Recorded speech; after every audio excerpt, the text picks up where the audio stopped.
People's Republic of China is celebrating the 75th anniversary of its founding this week. And CGTN is marking this occasion with our special coverage, Way to Modernization. Our anchors and reporters have been traveling 5 routes across the country. They've been covering 16 provinces and municipalities in over just 20 days. Way to Modernization discusses the significant developments that have transformed China's economy, culture, environment and agriculture over the last 7.5 decades. Today, we're focusing on China's efforts to further deepen opening up.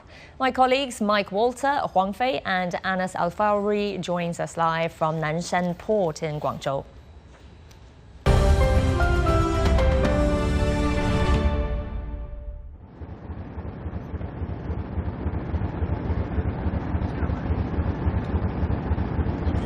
Hello there and welcome to the southern tip of Guangzhou. We are standing in the heart of the Nansha Port Railway, which of course since 2022 has been an important link in the China-Europe Railway Express.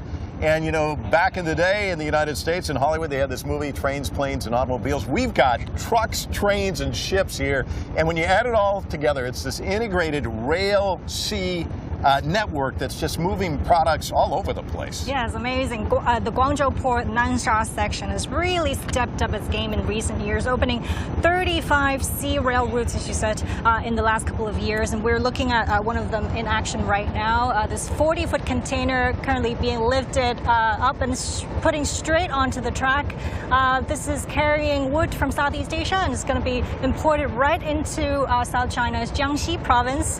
And it's going to be processed into furniture, and then once that's done, it's going to come right back here and shipped out to North America. The key of this is really reducing dwell time for containers and saving costs for thousands of companies involved, right? Yeah, and this unit, as it's lowered into the train there, it's called a TEU, which is technical. It means 20-foot equivalent units, shortened to TEU.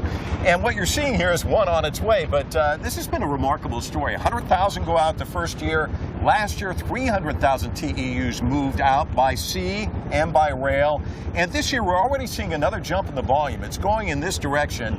In the first 8 months of this year, up almost 46%. Yeah, exactly. And they're moving everything, furniture, home appliances, and even fresh produce, which we'll hear a little bit more about later. But here there's some interesting news on the sea part of the sea rail link. Yeah, it's exciting news because, you know, there's been so much negative stuff when it comes to trade between the United States and China. This is actually very good news.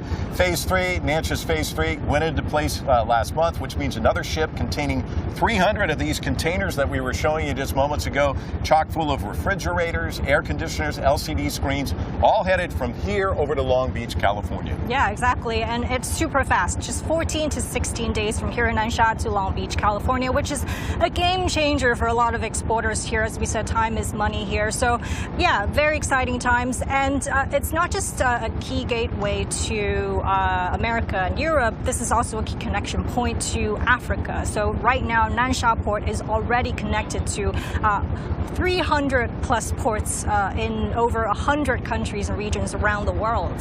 Yeah, and the news from Long Beach is really kind of exciting.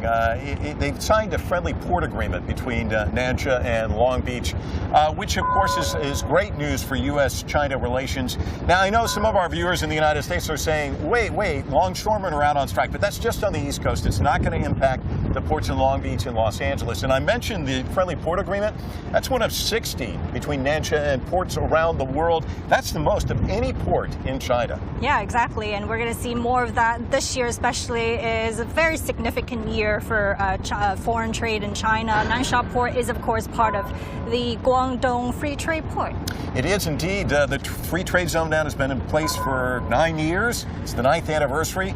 And we're seeing the GDP here in Nansha and other places grow about double during that period of time. Our reporter, Guo Yin, has more. The International Cold Chain Center at Nansha Port in Guangzhou is the biggest single cold storage facility in the country, housing hundreds of types of fresh products from around the world. In 2022, the value of imported cold chain goods at Nansha Port reached nearly 23 billion yuan, or over $3 billion, increasing 80% from a year ago. By 2023, Nansha Port had become the largest importer of cherries and durians in the Chinese mainland. For these perishable agricultural products, speed is vital. For imported fresh fruits, we have rapid custom clearance channels, including pre-approval for certificates, advanced declarations for imported container cargo at customs, and direct pickups at the dock. Then the products from Thailand, Vietnam, Indonesia, and so on are distributed to cities in the Guangdong, Hong Kong, Macau, Greater Bay Area within 1 hour, and other parts of the country within 24 hours. Nansha Port in Guangzhou has developed into the country's largest by sea for the import of cherries, durians, and rubber wood. From a lesser-known port into a key hub in the Pearl River Delta, the growth of foreign trade here reflects the broader progress made by the free trade zone.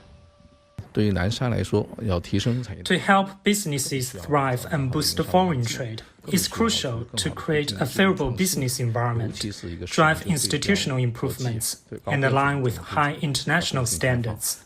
The development of cold chain logistics is a prime example of this approach.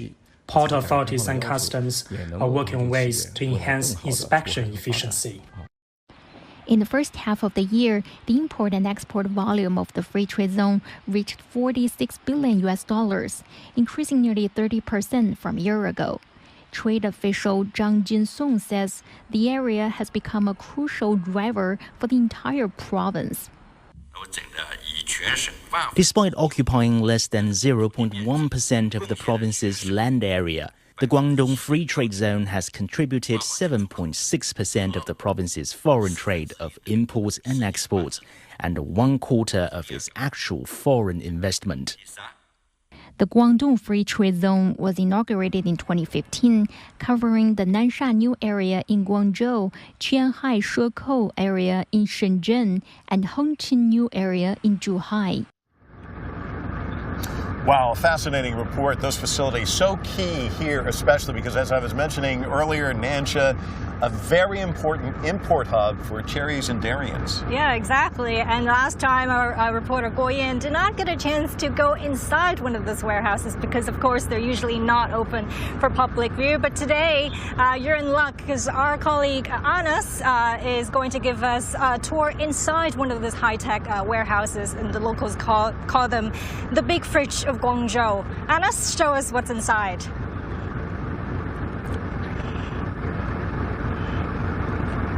Thanks, Mike and Sandy. Hello, everyone from Nansha Port. I'm standing outside what's known as the Big Fridge of Guangzhou, the largest cold warehouse cluster right next to a port in China. The workers are loading chicken. Feet came directly from Thailand. As you can see, they are unloading them now. And we have many imported products here, and that's just the start. This cold chain hub is a major distribution center for many fresh products from all over the world. Here we have something I tried and I loved so much. This coconut came directly from Thailand to Nansha Port. And we have durian from Malaysia. I know many people love durian. And this is shrimp, came directly from Ecuador. That's just the beginning. As I told you, we will talk more about this place and about the products that we have here with our guest from Nansha Port, Mr. Hu. Hello. Hello. Tell us more about this place and give us more information about Nansha Port. All right, we are now standing at the Nansha cold chain facility, and right in front of you is one of our cold storage rooms, which has the temperature of minus 23 degrees Celsius. And let's step inside and experience it for ourselves. Let's go and check it out together. It's super cold here. I feel that I'm in Harbin in January. Let me tell you why. Temperatures here can drop to minus 18 degrees Celsius. It's designed to go to minus 23 degrees. So, Mr. Hu, what products we have here in this fridge? So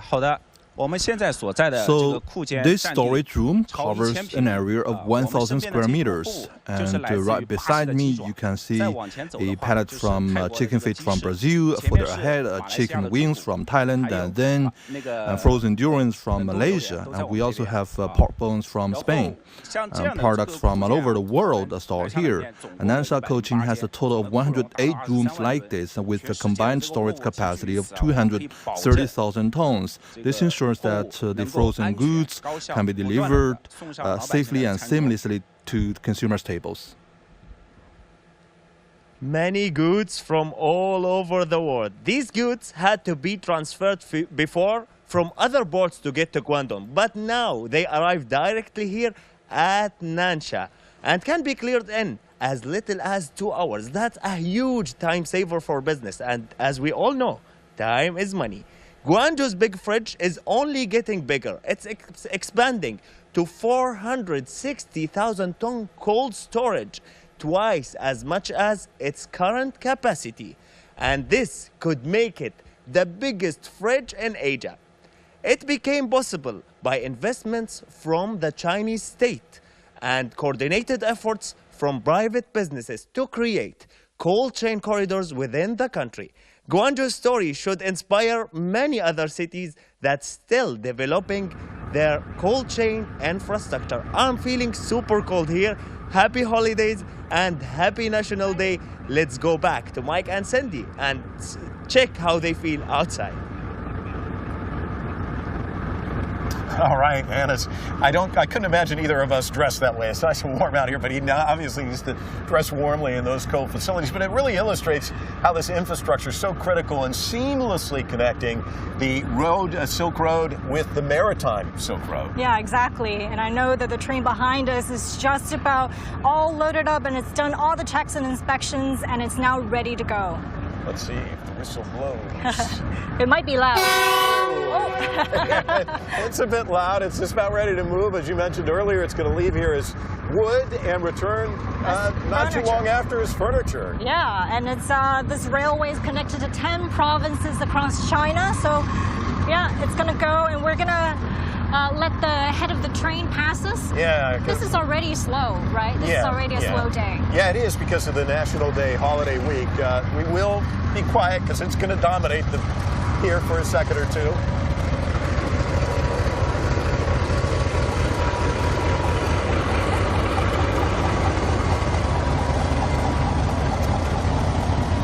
It's moving out of view now, and it's an important distinction you made. Normally, this place from dawn until dusk, it's bustling, but with the holiday, it's a little slower today, but still plenty of activity. Yeah, exactly. And this type of large-scale infrastructure could not have happened without some serious investment from both the public and the private sector. The Guangzhou Port Group itself has invested 21 billion yuan into improving port and rail facilities, and we know that the Guangzhou city government matched that with 20 billion yuan of its own. That's about $3 billion US.